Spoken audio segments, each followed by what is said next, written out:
Greetings, my name is Ebony Nicole. I'm the author of Isn't She Lovely? You can purchase my book at unipresspublications.com. Today I'm going to do a reading for you, one of my chapters. Hopefully you enjoy.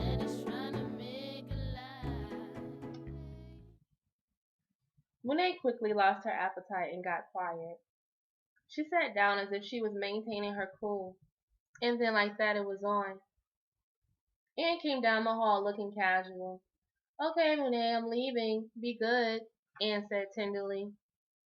"I thought you were going to take me," Monet wailed. "Daddy is your daddy now. He's going to adopt you," Anne stammered. Monet loved her grandfather, but she wanted her mother. "No," Monet demanded. "I want you," Monet continued. Monet grabbed Anne and hugged her. Monet was wearing her new lavender robe and matching slippers, but that didn't mean a thing when she started crying and pulling on her mother. Monet and her grandfather were both tugging on Anne. Anne was in the middle, but she didn't show any emotion or empathy at all. Anne was able to break free, so when she got a chance, she raced out the house and jumped into the car. Monet ran after her, sobbing hysterically. Anne wouldn't roll the window down, so Monet started beating on the window, demanding an emotion. Anne couldn't look at her, and Monet didn't know what to think. Monet's grandfather picked her up from behind and tried to move her, but her reflexes immediately elbowed him in the stomach. He wasn't fazed. Monet begged and pleaded. "Please, Mommy, don't leave me.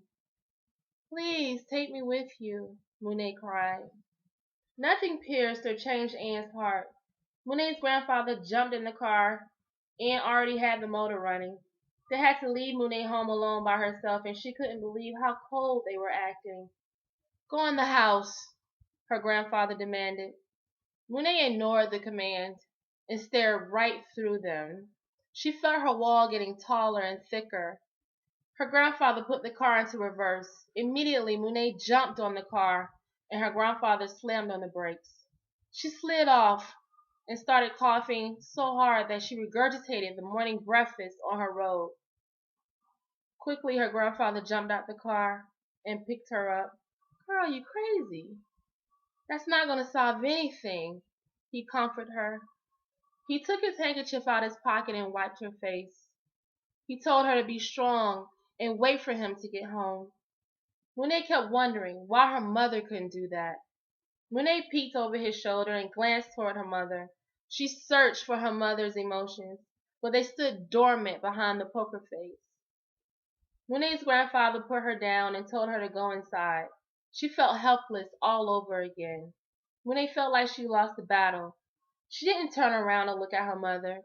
Instead, she started walking up the stairs to her home. Monet was still in disbelief and shock of the coldness. Monet was numb. As she laid on the couch, she stared at the TV blankly and replayed the scene repeatedly in her head. It felt like hours passed, and Monet was done with it all. So she went into her room and changed her clothes.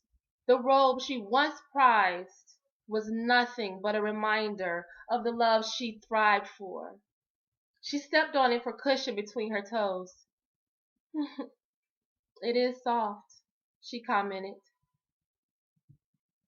Monet washed her face and got some juice and went into her mother's old room. But this time, she didn't curl up in the closet. She listened to music. Thank you so much for your time. Once again, my name is Ebony Nicole, also known as QueenHustle, and you can purchase my book at unipresspublications.com. It's also available on barnesandnoble.com.